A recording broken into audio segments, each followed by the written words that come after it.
me now. Can't turn back. Took a lot of courage to get on this train.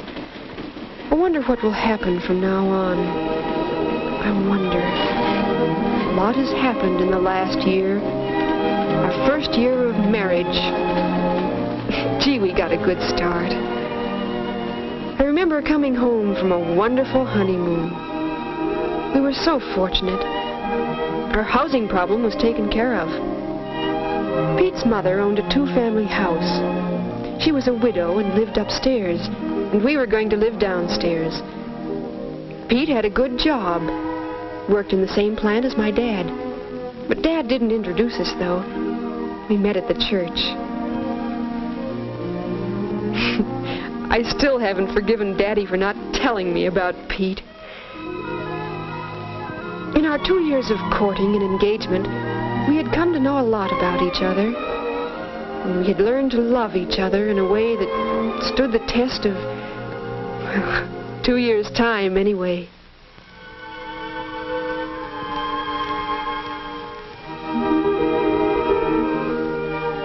And there we were, in our own place. Place that was to be our home, at least for a while. Well, we had to unpack, and we were both so tired.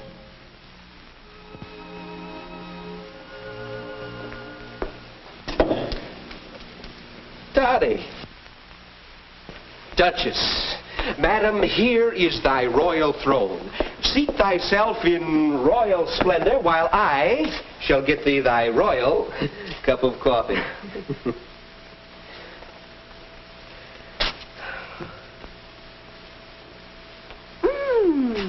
"'Tis creamed and sugared exactly to my taste. Thou shalt be my royal brewmaster for evening coffee from this day forward." From this day forward. To have and to hold. Oh, Pete, we're going to be so happy together.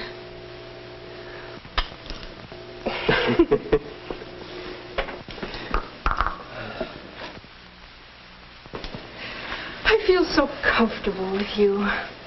I feel like I can take my shoes off. I'll always love you, Dotty. Always. Wouldn't it be wonderful if time would stand still? If we could always keep what we have tonight.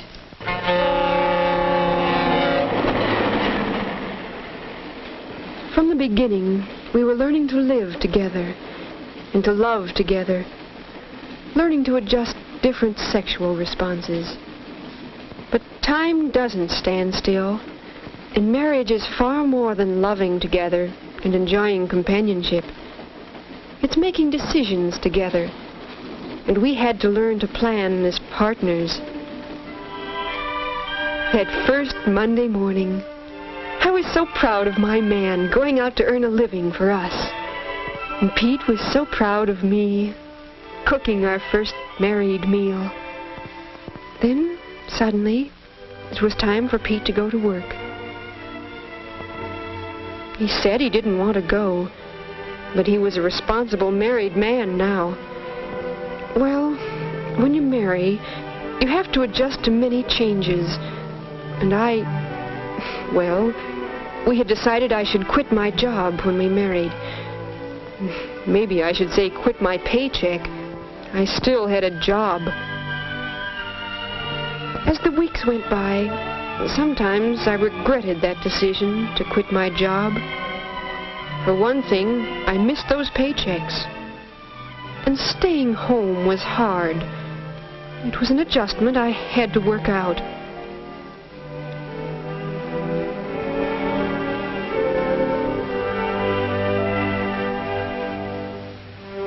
But there were satisfactions in being a married pair. One thing was our partnership in handling the money. Conflicts over money can be a real problem in marriage. But we decided together how Pete's salary would be spent. Maybe we didn't always agree, but we decided together. So our joint decisions on this and other problems of home management helped in my adjustments from a working girl to a non-employed wife.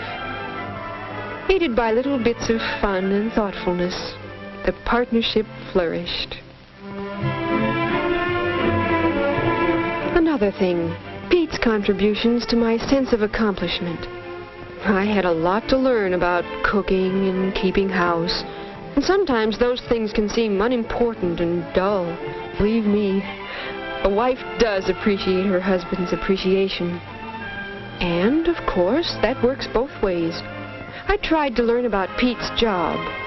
Sometimes I shared his enthusiasms, and there were times when I had to help absorb his frustrations. It was all part of the partnership. Of course, our marriage had its ups and downs. They all do. But I guess we had worked out pretty good adjustments on affections and our sex life, and decisions in our money matters. Adjusting to each other, adjusting to our marriage, sort of showed us how to face these problems. But on another potential source of trouble, in-laws. When we first planned to move into that two-family house, I thought of all those mother-in-law jokes. Still, they couldn't apply to nice people like us. But there were things like, I was planning my first bridge luncheon. Honey, Jane can't come on Thursday. Wonder who I should get for a fourth. Mother plays a good game of bridge. Yes, but maybe she wouldn't enjoy playing with a bunch of giddy girls. Oh, honey, she'd love it. She likes young people. Of course, I asked her. She insisted on bringing a fancy cake. It was delicious, everyone said. Helped make a good party. But it wasn't my party. Afterwards, Pete said he was glad I had asked her. Said she could have seen from upstairs that something was going on. Might have felt left out. How did I feel? As if we were living in a huge goldfish bowl.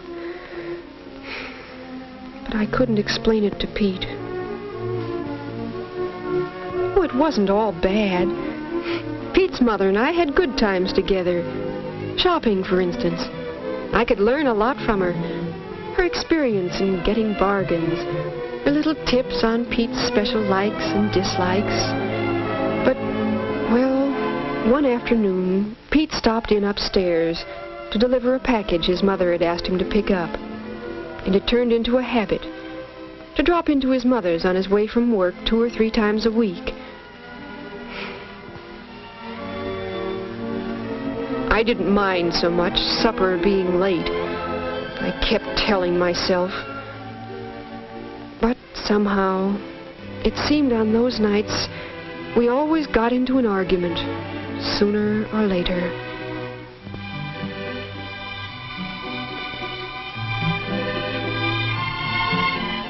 I tried to tell Pete how I felt, but it was no use. He'd just get sore and make some crack about my family. I thought my family was pretty wonderful. Why, Dad and I were real pals. We talked things over. About Pete's mother, I mean. Dad could understand. So could Mom. We had some good chats together on Saturday afternoons when Pete would play golf. It was a joy to see the way Mom and Dad understood each other, anticipated each other's needs, sometimes without a word being spoken. They had really grown together in their marriage. Why couldn't we? Well, in more ways than one, it was a long fall and a cold, hard winter. Meanwhile, we were still working out other adjustments together. Little things. My serving liver and learning to enjoy it because Pete liked it so much. Big things. Pete's realizing that a wife still likes to go out once in a while. And remembering the anniversary of our engagement with tickets to a special show he knew I'd been wanting to see. Married life isn't all Hollywood moonbeams and honeysuckle. but it can be mighty satisfying at times. Came spring, and my first spring house cleaning. And, well, it was Pete's mother. It wasn't that she criticized me, or even told me how to do things. But somehow, whatever I did, she did too. But in a different way. And it seemed to me she always thought her way was better. There were so many little situations that probably wouldn't have mattered if we hadn't lived in the same house. But I felt so awkward and inferior and mad.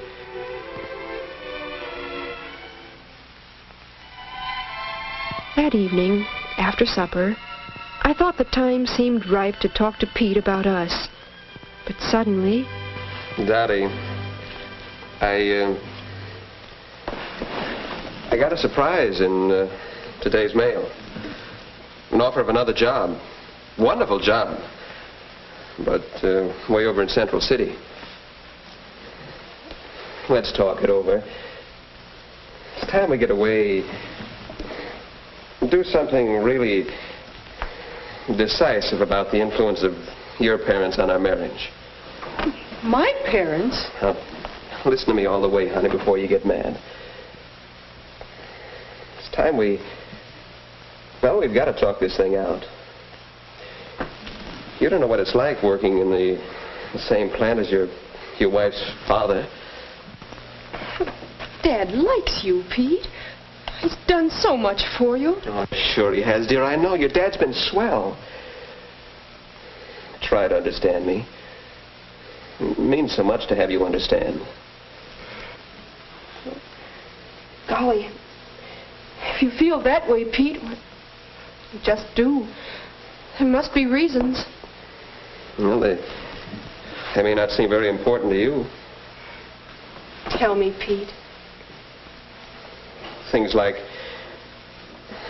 well, when I got that promotion in December, you said how grand it was of your dad to help. I mean, praising me to the boss and all.